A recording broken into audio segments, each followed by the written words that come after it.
What's going on, guys? It's Brandon back here again today for another BFR. Today we got Game 70 against the St. Louis Blues in St. Louis, a 2 o'clock game on March 22nd, which happened while I was at work. Score 4-1 St. Louis. The Hawks dropped to 20, 41-9 as they get their 50th loss of the season, although only their 41st regulation loss. Game 70, and we're in the end game now. Shots were 27-25 Chicago, hits were 24-19 St. Louis, faceoffs 29-22 St. Louis. Power play, Chicago doesn't have one, 0 for 0, St. Louis 0 for 2. Soderblom saves 21 out of 25, and Hofer 26 out of 27. First period, 4:57, that's a Chicago penalty to Dickinson, which would be served by Donato. That's the instigator because he and Neighbors dropped the gloves. So Dickinson gets the 5 for fighting, the 2 for the instigator, and the 10-minute misconduct. Neighbors only gets the 5 for fighting. And that was all that happened in the first. I didn't have my notebook while I was watching the game at work, so I couldn't really write anything down. Second period at 4:47, it's St. Louis scores, and it's Robert Thomas with his 18th of the season from Holloway and Kyrou to make it 1-0. Holloway continuing a fantastic season by his. 2:40, St. Louis scores again, so really took a while in this game to get anything on the board, but once it did get on the board, they didn't stop coming late in the second. Alexei Toropchenko, fourth of the season from Foxa and Walker to make it 2-0.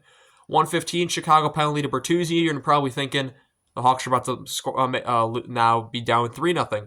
You're wrong because it's killed, and 54 seconds, Ilya Mikheyev picks up his 16th of the season with a shorthanded goal. That's unassisted to make it 2-1. Third period, the Blues start on the power play, but it's killed off. However, right after it's killed off, St. Louis scores. It's the Australian Nathan Walker. I feel like every time his name comes up, I have to bring it up. 8th of the season from Toropchenko and Falk to make it 3-1.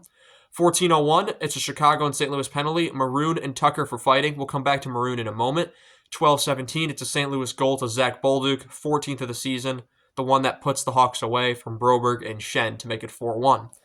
In other news, prior to the game, against his hometown team and against a team he won his first Stanley Cup with, Pat Maroon announced he is going to be retiring at the end of the season. Maroon, of course, one of maybe 8 active players with 3 Stanley Cups. I mean, Kane, Quick, Martinez,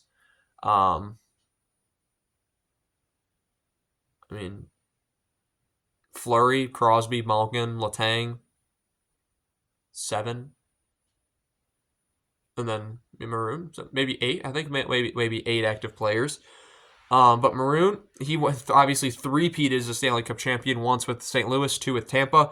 I think I was really worried about how his role with the team would impact the team.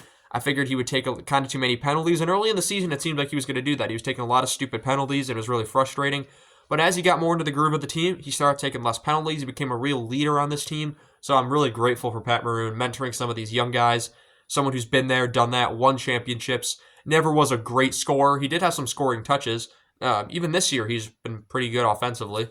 So congratulations to Pat Maroon on a very solid career. I'm sure he'll enjoy his 3 Stanley Cup rings and enjoy retirement. Might sign a one-day contract as a Blue Jacket to retire, or not a Blue Jacket, a Blue to retire in his hometown team. So yeah, that's going to be all I have for you guys in this one. I want to thank you all so much for watching this video, and I shall see you all in the next one. Have a good one.